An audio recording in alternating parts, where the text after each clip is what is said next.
नमस्कार, मेरा नाम ज्ञानेश्वर है और आपने देखना शुरू किया है लाइव सिटी। मेरे साथ न्यूज रूम में है मुकुल आनंद जी।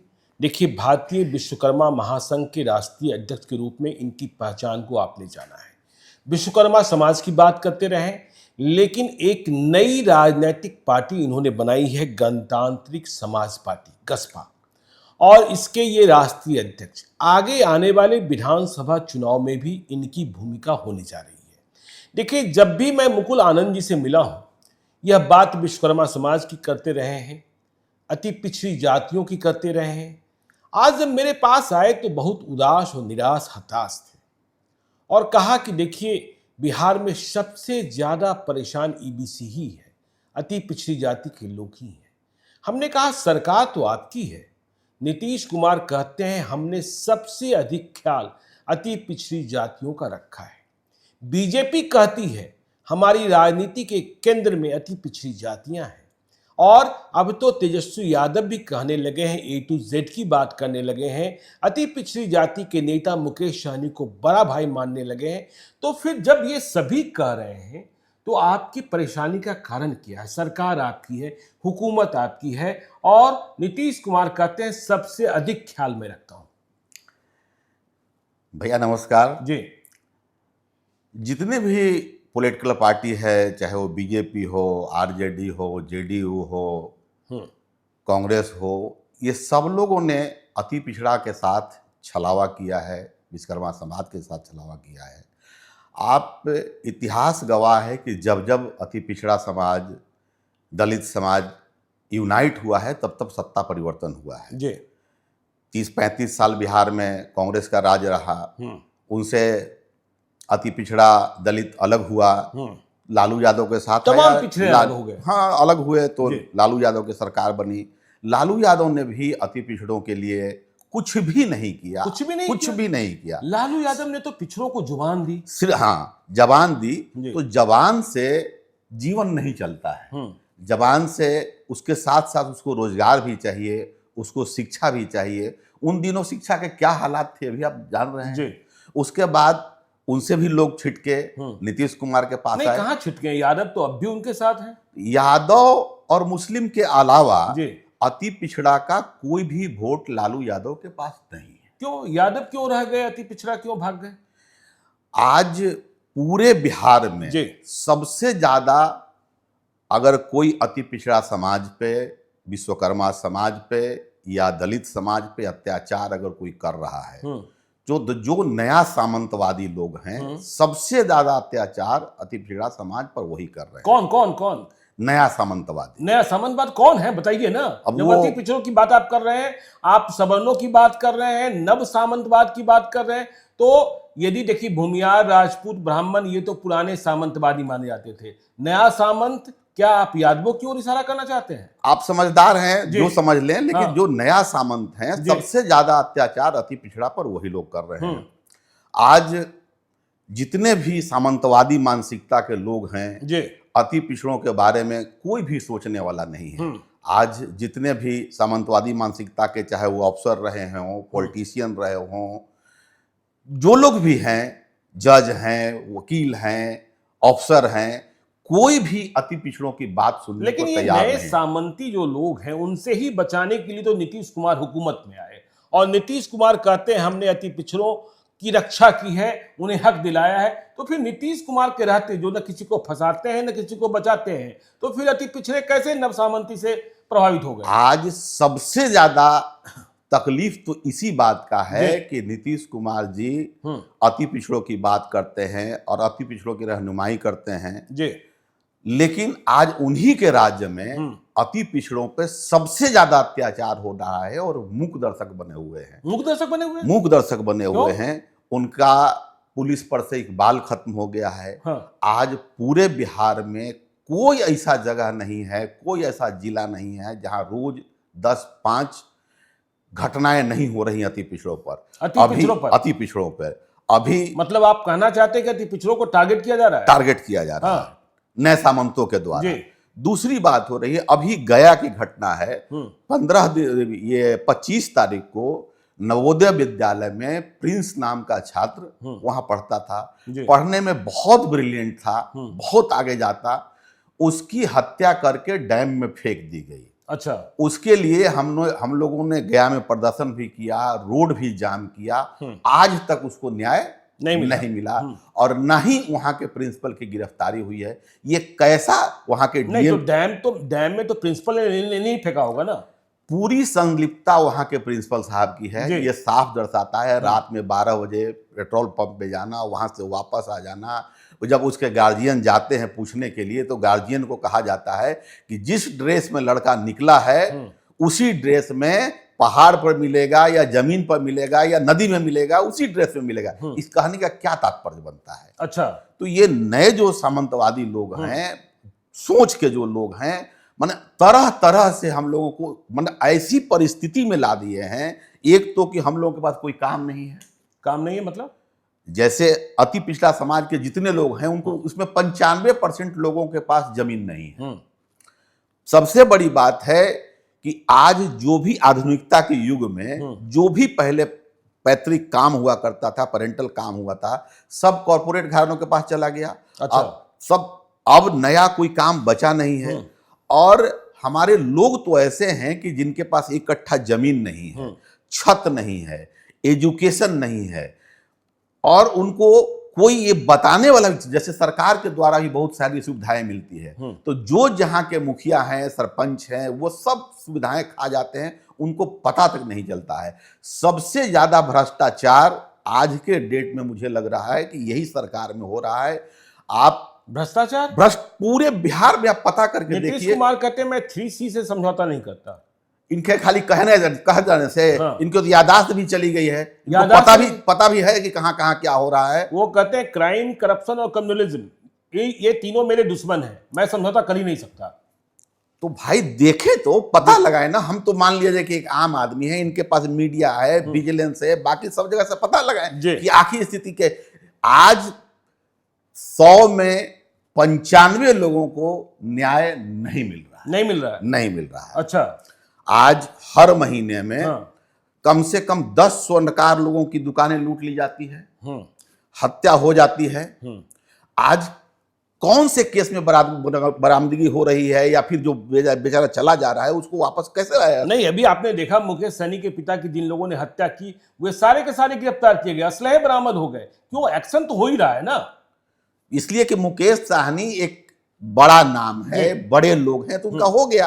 अब मान लिया जाए कि मैंने तो पहले ही कहा, जो बड़े लोग हैं, रसूखदार लोग हैं, जिनके पास पावर है, सत्ता है, सिस्टम है, उनके लिए तो सब कुछ आम बात है। हम उनकी बात ही नहीं कर रहे हैं। हम समाज के अंतिम पायदान पे जो लोग बैठे हुए हैं, जिनके घर में डिबड़ी जलाने के लिए, ललटेन जलाने के लिए किरासन तेल तक नहीं मुहैया होता है। आज उन कई जगहों पे मैंने सार्वजनिक रेप की घटनाओं की सूचनाएं हम लोगों को मिली है, थाना में FIR हुआ है, कोई कार्रवाई नहीं। नौकरी दे रहे हैं नीतीश कुमार, बाकी कल्याणकारी योजनाओं को ला रहे हैं। और देखिए, आरक्षण लाने की उन्होंने कोशिश की, आरक्षण बढ़ा भी दिया, लेकिन अब बीच में हाईकोर्ट आ जाता है, सुप्रीम कोर्ट आ जाता है। नीतीश कुमार क्या करें? ये सिर्फ नीतीश कुमार जी के गलतियों का खामियाजा जनता को भुगतना पड़ रहा है, अति पिछड़ा को भुगत। अगर उस समय, जिस समय 65% किया गया था 9 शेड्यूल में अगर डाल के किया जाता तो आज ऐसा होता। नीतीश कुमार थोड़ी डाल सकते थे, वो तो केंद्र सरकार को डालना है, नरेंद्र मोदी को डालना है। तो केंद्र में किसकी सरकार है? आप नरेंद्र मोदी के खिलाफ तो बोलते नहीं है। एकदम बोलते हैं।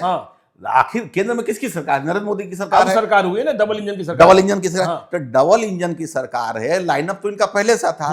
नरेंद्र मोदी कहते हैं कि हम अति पिछड़ा है, तो अति पिछड़ा के कल्याण का कौन सा काम पूरे देश में हो गया? हमको 5 काम गिना के बताइए। नहीं, वो तो कहते हैं विश्वकर्मा योजना, इतनी बड़ी योजना लेकर आए थे। ये सबसे बड़ा ढकोसला योजना है। विश्वकर्मा योजना से किसी को कोई फायदा नहीं होना। विश्वकर्मा में तो 5 जाति आती है, तो 17 जाति कहां से आ गई?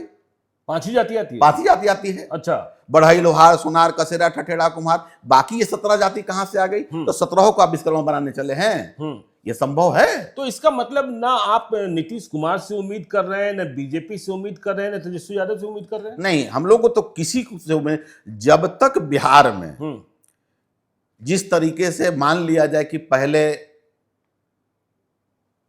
उच्च वर्ग के लोगों का सत्ता रहा जी, तो उनको हर तरीके के सुख सुविधा मिला और वो बहुत आगे बढ़े।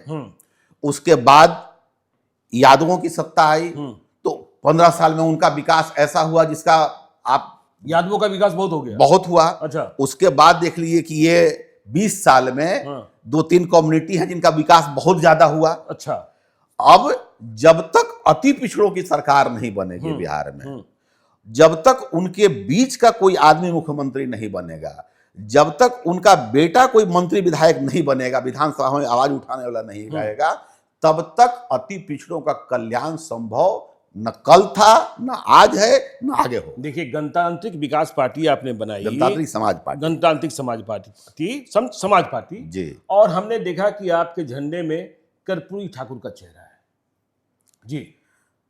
हम लोगों ने ठाना है जी, कर्पूरी तेरा मिशन अधूरा, हम सब मिलकर करेंगे पूरा। कर्पूरी जी का जो मिशन था वो सब हम लोग मिलकर पूरा करेंगे। पूरे बिहार, उस मिशन को तो आगे बढ़ाया नीतीश कुमार ने, तो रामनाथ ठाकुर को केंद्र में मंत्री बनवा दिया। अच्छा, रामनाथ ठाकुर, आप अभी कह रहे थे मंत्री नहीं बनाया गया, देखिए रामनाथ ठाकुर बन तो गए। पूरे बिहार में सिर्फ एक रामनाथ ठाकुर ही अति पिछड़ा है। नहीं, और बिहार सरकार में भी तो मंत्री हैं ना। जितने भी पॉलिटिकल पार्टी में, चाहे बीजेपी में हो, आरजेडी में हो, जेडीयू में हो, कांग्रेस में भी जितने अति पिछड़ा नेता हैं, मंत्री हैं और विधायक हैं, ये उन पार्टियों के तोता हैं। अच्छा, भाजपा जो बोलेगी उनके मंत्री विधायक वही बोलेंगे, आरजेडी जो बोलेगी उनके मंत्री विधायक वही तोता की तरह रट लगाएंगे, जेडीयू जो बोलेगी वही तोता की तरह रट लगाएंगे। हमारे कहने का मतलब है कि 10 मंत्री विधायक का नाम हमें गिनाना नहीं चाहता जी। मैं गिना भी सकता हूं, इनसे पूछिए कि अपने समाज के कितने लोगों का काम किया। नहीं, देखिए, आप केंद्र में ही आप बात कीजिए, राजभूषण चौधरी निषाद को भी बनाया गया। हाँ। अति पिछड़ों की संख्या तो बढ़ती ही जा रही है। हमारी आबादी है 40%। हाँ, 36% नहीं, 40 से भी ज्यादा, 44% का आसपास है हमारी आबादी। 40% आबादी है। 40% आबादी के हिसाब से क्या अति पिछड़ों को के मंत्री विधायक हैं? अच्छा, ठीक है, चलिए, नहीं है, आप ही की बात मान लेते हैं। आपको तेजस्वी यादव से भी निराशा है, नीतीश कुमार से भी निराशा है, बीजेपी से भी निराशा है। एक नया नाम तेजी से उभर रहा है, प्रशांत किशोर, और वह बिहार को बेहतर विकल्प देने की बात कर रहे हैं और कह रहे हैं बराबरी से सभी समाज को मौका देंगे, चाहे दलित की बात हो, चाहे ईबीसी की बात हो, ओबीसी की बात हो, जनरल कास्ट की बात हो या अकलियतों की बात हो। प्रशांत किशोर एक नया विजन लेकर आए हैं, विजन डॉक्यूमेंट उनके पास है। क्या प्रशांत किशोर से कोई उम्मीद दिखती है आपको? प्रशांत किशोर बिहार के राजनीति में जो जातीय राजनीति है, मुझे लग रहा है कि ये चुनाव से पहले ही इनका जो पैक हो जाएंगे। अच्छा, परिस्थिति देखिए, जिस व्यक्ति के पास सबसे पहले तो घर ठीक किया जाता है, उसके बाद समाज पे आते हैं, उसके बाद जनता पे आते हैं। तो प्रशांत किशोर जिस समाज से आते हैं उनकी जनसंख्या कितनी है? पहले ब्राह्मणों में उनका एक्सेप्टेंस है? नहीं, ठीक है, ब्राह्मण, देखिए, वो ब्राह्मण की तो बात ही नहीं कर रहे हैं। और आप कह रहे हैं दूसरी बात है जाति से बाहर निकलने, नहीं, जाति से बाहर निकलने की बात कहना उनका ठीक है, लेकिन बिहार का जो इतिहास रहा है कि ये जाति से बाहर निकलने वाले लोग नहीं है। जैसे किसी भी परिस्थिति में यादव और मुस्लिम या आरजेडी छोड़ के कहीं दूसरी जगह जाएंगे? नहीं जाएंगे। तो उसी तरीके से ये है प्रशांत किशोर जी। तो यादव और मुस्लिम निकलकर नहीं जाएंगे तो ईबीसी भी नीतीश कुमार को छोड़कर कहीं और नहीं जाएंगे? दूसरी नहीं सर, उसका विकल्प बनाया जा रहा है। जैसे लोग कहते हैं, हम तो उतना एग्जैक्ट जानते नहीं है कि प्रशांत किशोर जी भाजपा के बी टीम है और भाजपा के लिए काम कर रहे हैं। मान लिया जाए कि अति पिछड़ा के वोट को गोलबंद करते हैं और गोलबंद करके वो क्या करेंगे उसके पहले वो मुझे नहीं पता। प्रशांत किशोर जी इतना ही सिर्फ बता दें कि उनके पास जो करोड़ों करोड़ रुपया जो आ रहा है वो पैसा कहां से आ रहा है? नहीं, वो तो कह रहे हैं, मैं आज ही मिला था, वो कह रहे हैं सारे पैसे व्हाइट में आए हैं और जनसुराज जो है एक पैसा ब्लैक में पेमेंट नहीं करता है और मैं पूरा बैलेंस शीट जारी करूंगा कि हमें पैसे कहां से मिले और हमने कहां खर्च किए। तो वो जारी करें, तब जनता को विश्वास बढ़ेगा। लेकिन जो पैसे उनके पास आ रहे हैं उसका आधार क्या है? आखिर जो जिस पैमाने पर उनका खर्च किया जा रहा है, जिस लेवल पर खर्च किया जा रहा है, पूरे बिहार में इस बात की चर्चा है कि उनको फलाने जगह से फंडिंग हो रहा है, फलाने जगह से फंडिंग हो रहा है। खैर उससे मुझे कोई लेना देना नहीं। वो कहते हैं मेरे पास सरस्वती है और सरस्वती जो है मुझे लक्ष्मी दे रही है। ऐसा है कि उनके जैसे सरस्वती वाले, लक्ष्मी वाले बिहार में हजारों लोग हैं जी।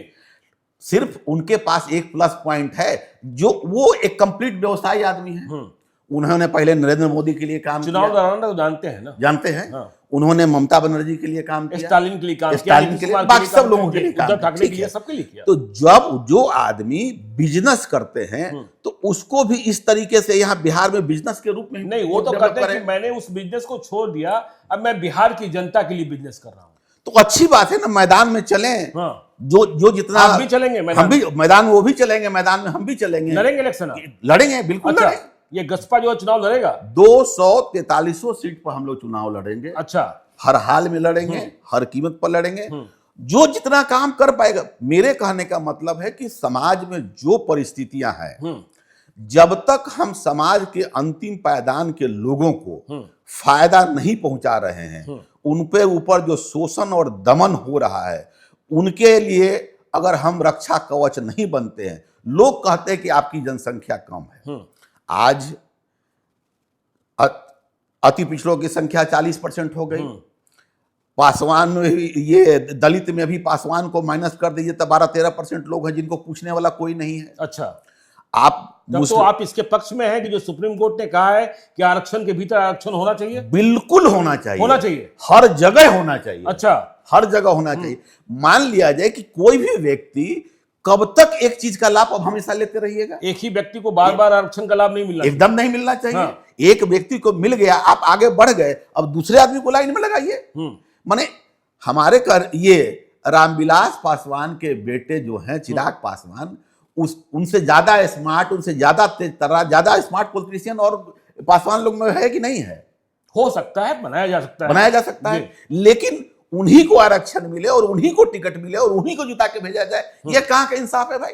नहीं, आरक्षण में आरक्षण की व्यवस्था जो हो रही है बहुत सही हो रही है। देखिए, सुप्रीम कोर्ट की तरफदारी कर रहे हैं, समर्थन में खड़े हैं। गसपा के राष्ट्रीय अध्यक्ष मुकुल आनंद जी कह रहे हैं चुनाव में चलेंगे और अति पिछड़ी जाति जो है, जो अति पिछड़ा समाज है, उसका ख्याल कोई भी नहीं रख रहा है और यह लड़ाई लड़ने का वक्त है। और जो नया सामंत है, देखिए इनका इशारा यादवों की ओर था। नहीं, हम ये नहीं कहते, हमने ऐसा नहीं कहा है। हाँ। लेकिन नया सामंतवादी लोग हैं। जो नया सामंत है वह उससे सबसे ज्यादा तकलीफ में अति पिछड़ा है। आगे भी हमारी चर्चा इनके साथ जारी रहेगी। आप देखते रहिए लाइव सिटीज को। यदि अब तक आपने हमारे यूट्यूब चैनल को सब्सक्राइब नहीं किया जरूर कर लीजिएगा और यदि इस वीडियो को फेसबुक पेज के माध्यम से पेज को लाइक कीजिएगा, ट्विटर पर भी हमें फॉलो कीजिए। धन्यवाद।